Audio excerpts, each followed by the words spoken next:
So hello viewers, in this video I am going to cover another 25 important question for AIBE 20.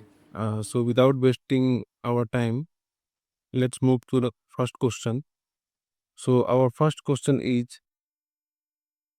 this is the process whereby interested parties resolve disputes agreed upon courses of action, bargain for individual or collective advantage, and or attempt to craft outcomes which serve their mutual interest. The answer for this question would be option D, negotiation.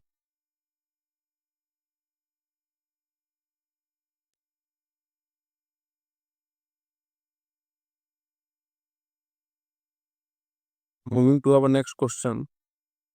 The fundamental aim of legal ethics is to maintain the honor and dignity of the law profession, to secure a spirit of friendly cooperation between the bench and the bar in promotion of highest standard of justice, to establish honorable and fair dealing of the counsel with his client, opponent, and witnesses, to establish a spirit of brotherhood in the bar itself, and to secure that lawyers discharge their responsibility to the community generally, whose statement is this. The answer to this question would be option A, Chief Justice Marshall. Next question. The Supreme Court has held that an advocate cannot claim a lien over a litigation file entrusted to him for his fees. No professional can be given the right to withhold the returnable records relating to the work done by him with his client matter on the strength of any claim for unpaid remuneration. The alternative is the professional concerned can resort to other legal remedies for such unpaid remuneration. Refer to the specific case. This was held in the case of R.D. Saxena versus Balram Prasad Sharma. Option A would be the correct answer. Moving to our another question.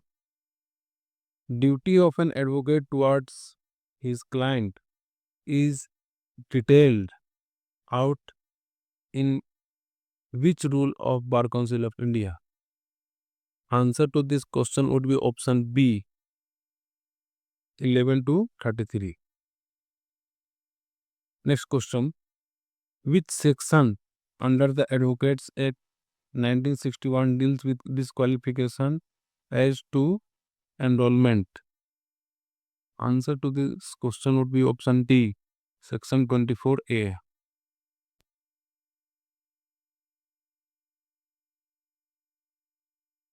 Moving to our another question. Existence of two suits by parties litigating under same title, one previously instituted which is pending at present, and another filed later wherein a matter is in issue, is the subsequently filed suit is directly and substantially in issue in the other, and the relief claimed in the subsequent suit can effectively be passed by the court of previous instance. Which section of CPC decides the fate of the subsequently filed suit and its proceeding? The correct option would be option B. Section 9 would be the correct answer. Next question. Where there are mutual debts between the plaintiff and the defendant, one debt may be settled against another. This can be statutory defense to a plaintiff's action and is called as option B would be correct answer, safe out. Next question. An attachment before judgment order takes away. An attachment before judgment order takes away The option would be C, power to alienate the property.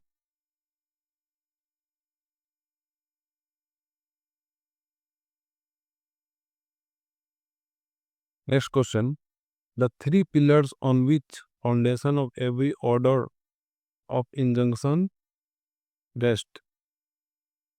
The correct option would be option C, prima facie case, irreparable injury and balance of convenience. Next question, question number 10. Dash is to enable subordinate court to obtain in non-appealable cases the opinion of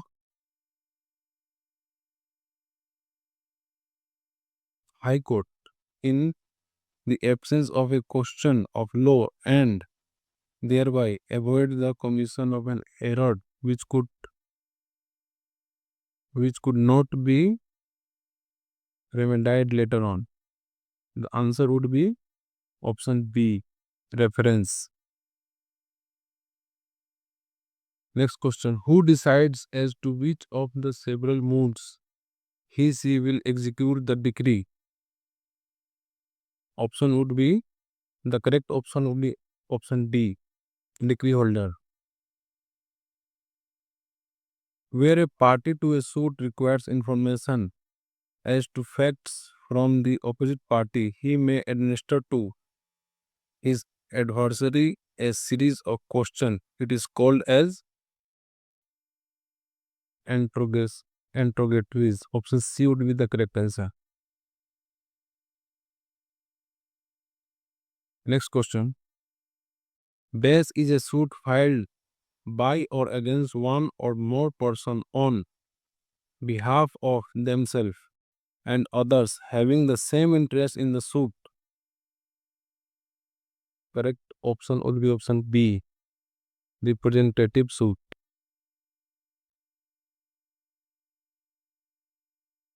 Next question. A person appointed by the court to protect, preserve, and manage the property during the pendency of the litigation. The correct option would be option D, receiver. Next question. The provision under section CPC. The provision under CPC that relates to suit by indigent persons. Option D would be correct answer. Order 33.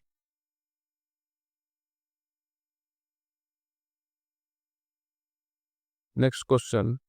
Section 5 of Limitation Act 1963 enables the court to condone delay in filing based on sufficient satisfaction of sufficient cause. That would be option A would be the correct answer.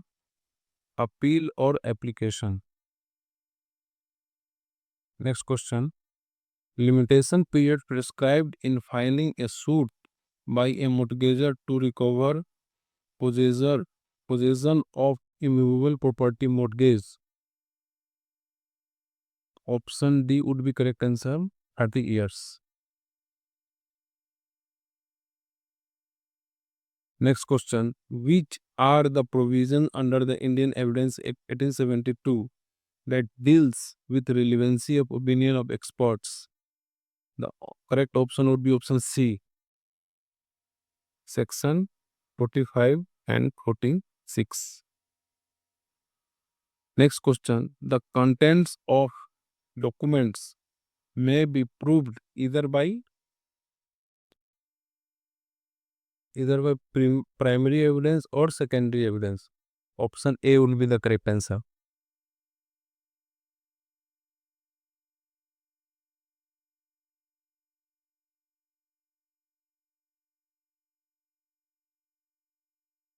Next question.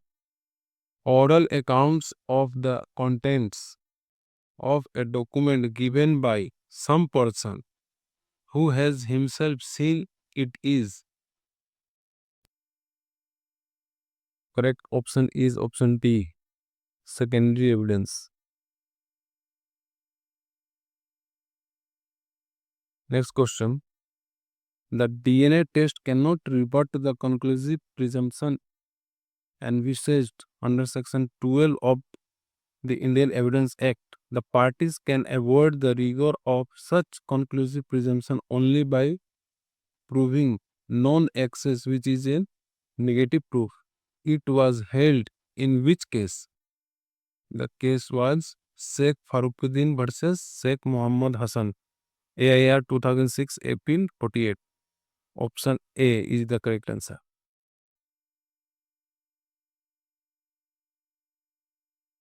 Next question. The statement of dead persons are relevant under which provision?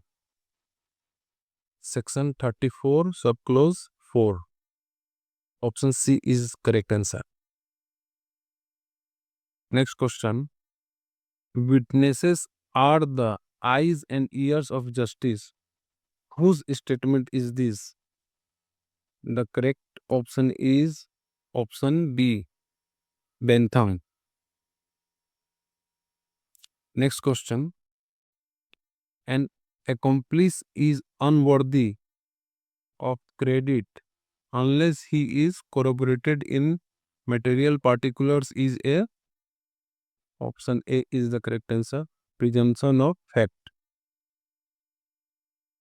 The last question is patent ambiguity in interpreting documents renders it